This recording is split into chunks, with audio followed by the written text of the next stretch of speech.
आज फ्रांस में जो रिजल्ट सामने आए हैं, उन रिजल्ट के बाद सोशल मीडिया पर हिंदूवादी संगठनों के जरिए, दक्षिणपंथी लोगों के जरिए बार बार इस खबर के साथ, क्योंकि जीत के बाद कुछ वीडियोस ऐसे सोशल मीडिया पर सामने आए जिसमें लेफ्ट और मुसलमानों के जरिए कुछ अपने जज्बात को सड़कों पर ला करके जाहिर किया गया, जिसकी वजह से सोशल मीडिया पर इस चीज को लेकर बहस शुरू हो गई कि लेफ्ट और मुसलमान अगर कहीं पर सत्ता हासिल करते हैं तो किस तरह का आतंक मचाते हैं। पहले मैं आपको कुछ दृश्य दिखाना चाहूंगा, कुछ शॉट्स दिखाना चाहूंगा, जिसकी वजह से आज ये बहस काफी तेज हो गई है। सबसे पहले आप अपने टीवी स्क्रीन पर देख सकते हैं कि कुछ लेफ्टिस्ट और मुसलमानों ने जीत के जश्न के साथ साथ फिलिस्तीन के समर्थन में और इजराइल की मुखालफत में मैकडोनाल्ड पर धावा बोल दिया।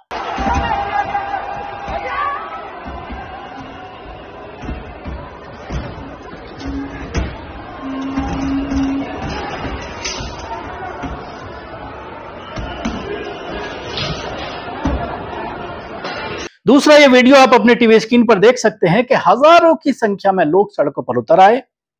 और फिलिस्तीन का समर्थन करते हुए साफ अपने टीवी स्क्रीन पर आप देख सकते हैं कि बड़ी संख्या में लोग सड़कों पर उतर आए हैं।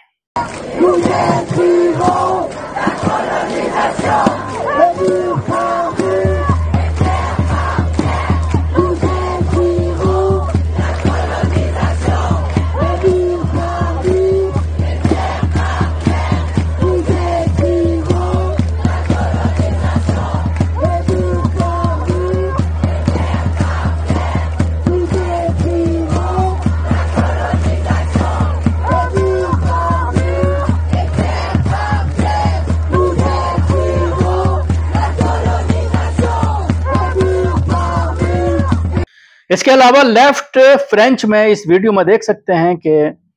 बड़ी संख्या में लोग इकट्ठा होकर के जो इसकी उम्मीद नहीं की जा रही थी, जिस जीत की, उस जीत पर जश्न मनाया जा रहा है और फख्र के साथ जो है फिलिस्तीन का झंडा भी लहरा करके फिलिस्तीनी मजलूमों के साथ खड़े होने की बात कही जा रही है।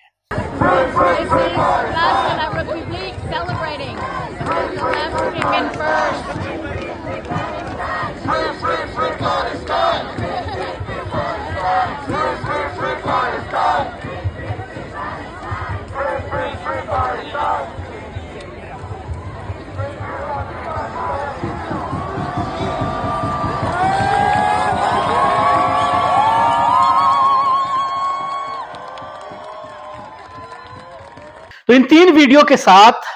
सोशल मीडिया पर सवाल खड़ा हो रहा है, लेकिन इसके अलावा जिस चीज पर बहस होनी चाहिए उस पर बहस नहीं हो रही। आपको याद होगा कि दुनिया में सबसे पहले बुर्के का, हिजाब का बैन लगाने वाला यही मुल्क था। मुसलमानों के खिलाफ नफरत फैलाने वाला यही मुल्क था और उन लोगों की जो मुसलमानों के खिलाफ लगातार नफरत फैला रहे थे, हिजाब बैन की बात करते थे, मुसलमानों के ऊपर मजालिम ढाए जा रहे थे, मसाजिद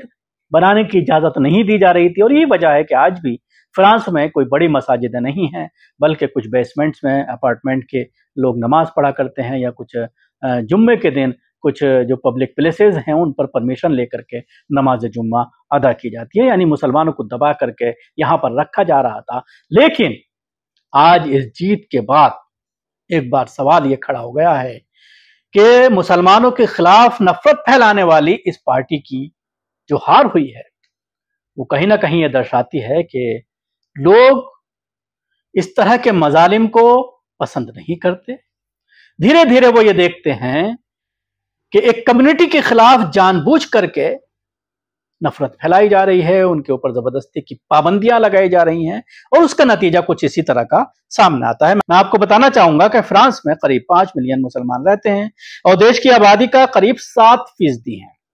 फ्रांस के मुसलमान अधिकतर गरीब और निचले कामकाज से जुड़े हैं। यहाँ अन्य देशों की तरह विशाल मस्जिदें नहीं हैं, बल्कि गैराज और इमारतों के बेसमेंट में कई मस्जिदें बनी हुई हैं। फ्रांस इंटीरियर मिनिस्टर के मुताबिक लेफ्ट पार्टियों के गठबंधन न्यू पॉपुलर फ्रंट एनएफपी के सबसे ज्यादा 182 सीटों पर जीती है। वहीं राष्ट्रपति मैक्रो के नेतृत्व वाले गठबंधन ने 168 सीटों पर जीत हासिल की है। इन दोनों गठबंधन की सीटें मिला दें तो आंकड़ा 350 के पार चला जाता है, जो बहुमत के नंबर से ज्यादा है। यानी ये दोनों फ्रंट मिलकर नेशनल रैली पार्टी को रोकने के लिए तैयार हैं। वहीं दक्षिणपंथी पार्टी नेशनल रैली को 143 सीटें मिली हैं। तो ये थे पूरे आंकड़े, किस तरह से यहाँ पर जीत हुई है लेफ्टिस्ट की, लेफ्ट पार्टियों की। और जो जश्न मनाया जा रहा है वो इसी चीज का जश्न मनाया जा रहा है कि अब एक नई सरकार यहाँ पर सामने आएगी। जो मजालिम ढाए जा रहे थे और वो जब बात की जाती थी रैलीज में, तो बिल्कुल उसी तरह का भाषण, उसी तरह का चीजें जो है वो लेफ्टिस्ट दक्षिणपंथी जो पार्टियां हैं उनके जो नेता थे उनके जरिए बिल्कुल उसी तरह के भाषण, उसी तरह के लैंग्वेज इस्तेमाल की जा रही थी, जिस तरह से आपने अभी पिछले महीने यहाँ पर देखा इलेक्शन 2024, लोकसभा इलेक्शन 2024 में मोदी के जरिए जिस तरह से नफरत भरी तकरीरें मुसलमानों के खिलाफ की गई, बिल्कुल इसी तरह की लैंग्वेज इनके जरिए इस्तेमाल की गई थी, लेकिन लोगों ने इसको नकारा। जिससे ये जाहिर होता है कि अब नफरत लोग पसंद नहीं करते हैं और इसका राजनीतिक इस्तेमाल जो किया जा रहा है पार्टियों के जरिए, उसके खिलाफ अब आवाम आमतौर पर खड़ी होने लगी।